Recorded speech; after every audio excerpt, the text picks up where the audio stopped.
जे रिक्षाने प्रवास करतात, टॅक्सीने प्रवास करतात त्यांच्यासाठी एक बातमी आहे, ते म्हणजे भाडे वाढ झालेली आहे रिक्षाच्या मीटरमध्ये, टॅक्सीच्या मीटरमध्ये. आधी पाहायला गेलं तर रिक्षासाठी 23 रुपये द्यावे लागत होते, ते आता 26 रुपये मोजावे लागणार आहेत आणि टॅक्सीसाठी आधी 28 रुपये द्यावे लागत होते, ते आता 31 रुपये मोजावे लागणार आहेत. त्यामुळे पाहायला गेलं तर आता सर्वसामान्य लोक यावर कशा पद्धतीने बघतात किंवा रिक्षा चालकांना याचा फायदा झालाय का, या निर्णयाचं स्वागत कसं केलं जातंय हेच आपण आता जाणून घेऊयात. राज्य सरकारने निर्णय दिलाय 3 रुपये रिक्षाचे भाडे वाढले आहेत, तर त्याबद्दल काय सांगणार?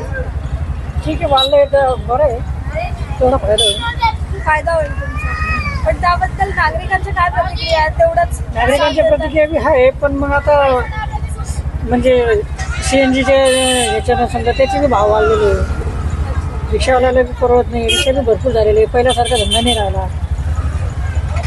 तेवढीच मदत होईल, 3 रुपये वाढले तर ते दिवसाला समजा तेवढे 100-200 रुपये वाढले. चांगलं तर वाटतंय, पण आम्हाला ते मीटर वाढून घ्यावं लागतं, त्याच्यानंतर भेटणार. अजून काही सुरू नाही झालं, ते पैसे द्यायला सुरुवात केली. पण भाडेवाढ झालेली तुम्हाला योग्य वाटते का? तर चांगलं तर वाटतंय मॅडम. कसं काय आतापर्यंत 23 भेटत, आता किती 26 का 27 जाणार आहे. एवढंच वाटतं, 2-3 रुपये वाढले तर चांगलंच आहे. प्रवाशांचं कसं प्रतिसाद देऊ शकतो की भाडेवाढ झाली? अजून तर काही पैसे कोणी द्यायला तयार नाही. म्हणजे जोपर्यंत आम्ही मीटर मध्ये वाढून घेत नाही तोपर्यंत पैसे काही भेटू शकत नाही. निर्णय योग्य आहे का? निर्णय तर योग्य वाटतंय, पण वाटतंय अजून तर समजा डायरेक्ट राऊंड फिगर असते काही तर रक्कम तर बरं वाटलं. आधी किती होतं? या आधी 23 होतं, एक तर 25 ठेवायला पाहिजे होतं, किंवा मग डायरेक्ट 27 म्हणजे 30 केला पाहिजे तर झालं असं वाटतंय का. ठीक आहे, आता जे आहे ते आता आमचं मीटर लागू होईल तर लोक पैसे द्यायला सुरुवात करतात. अजून मी तर एक पण पॅसेंजरचे पैसे नाही घेतले जास्त, म्हणजे माहितीच नव्हतं आता मला, फक्त वाढणार एवढं. थँक्यू. रिक्षाचा जो प्रवास आहे तो महागलेला आहे, भाडेवाढ झालेली आहे 3 रुपयांनी, 26 रुपये आता भाडे द्यावे लागणार आहे. कसं वाटतं? मग आम्हाला 23 रुपयावरून 26 रुपये भाडे झाले. हे अजून आम्ही मीटर चेंज नाही केलं आणि आता 26 रुपये मीटर अगोदर चेंज करावं लागेल, मग आमची भाडेवाढ चालू होईल. पण आता 23 रुपये द्यायला लोक नानू करत होते, तर आता 26 रुपये देतील की नाही हे आता आम्हाला प्रश्न पडलाय की आता आमचे रिक्षाचे आता भाडेवाढ झाल्यामुळे आमचा फायदा होतोय की आमचा तोटा होतोय, हे आम्हाला आता काय त्याच्यावर हे नाही. मीटर वाढ झाली, हे सगळे लोक आता रिक्षात बसायला नानू करतील असं वाटतंय. याच्यावरून तरी निर्णय झाला याचं आमच्याकडून खूप त्यांचं, आम्हाकडून त्यांना खूप स्वागत त्यांचं.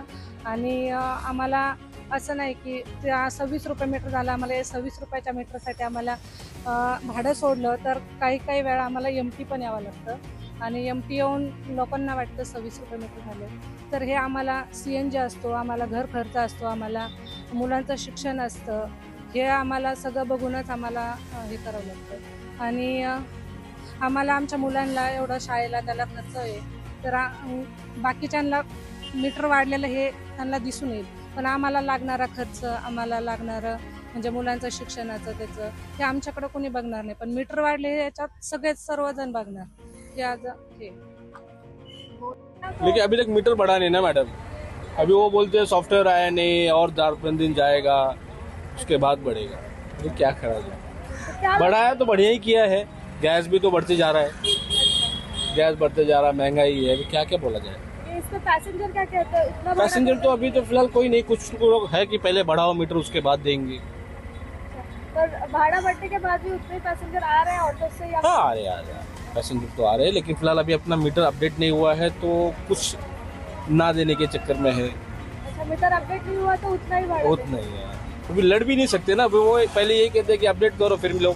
कब तक अपडेट होगा? अभी उसको बोल रहा है, जो बढ़ाते हैं वो बोल रहे हैं कि अभी फॉर्मेट आया नहीं है, सॉफ्टवेयर जो बोलते हैं वो आया नहीं है, उसके बाद बढ़ाएंगे. अभी कितना दिन जाएगा अभी उनके अंदर है. इसमें क्या कहोगे, इसमें इतना लेट हो रहा है? किससे लड़ा जाए? अभी आम आदमी की सुनता कौन है? अभी चल रहा है चला रहे, जब बढ़ेगा बढ़ाएंगे. अरे 26 होना चाहिए और क्या. 26 हुआ है, अभी 26 किया है. अभी हम लोग पासिंग नहीं कराए हैं ना. अच्छा, जाके वहाँ बनवाना पड़ेगा ना. तो क्या लगता है सरकार ने अच्छा किया? अच्छा किया है. नागरिक मतलब जो आते हैं पैसेंजर, उनका क्या कहना है, पैसे देंगे उतना? पैसेंजर बोल रहे हैं ठीक है चलो देंगे हम लोग भाड़ा 26. तर तुम्ही पाहिलं असेल की जी रिक्षा चालक आहेत त्यांनी या निर्णयाचं स्वागत केलेलं आहे. मात्र अद्यापही हा निर्णय आजपासून लागू होत आहे. मात्र मीटरमध्ये काही चेंजेस झालेले नाही आहेत. त्यामुळे जे प्रवासी आहेत त्या याकडे कसे बघतात हे देखील पाहणं तितकंच महत्त्वाचं असणार आहे. आणि दुसरी गोष्ट म्हणजे मीटर पाहायला गेलं तर 23 रुपये सध्या आहे. त्यामध्येच लोक पैसे द्यायला एक किटकिट करत असतात किंवा पैसे द्यायला मागत नाही. तर 26 रुपये कसं देणार असा प्रश्न देखील जे रिक्षा चालक आहेत त्यांनी या ठिकाणी उपस्थित केलेला आहे. त्यामुळे या सर्व गोष्टींकडे प्रवासी कशा पद्धतीने बघतात हे देखील पाहणं तितकंच महत्त्वाचं असणार आहे. मी आकांक्षा देशमुख, मुंबई.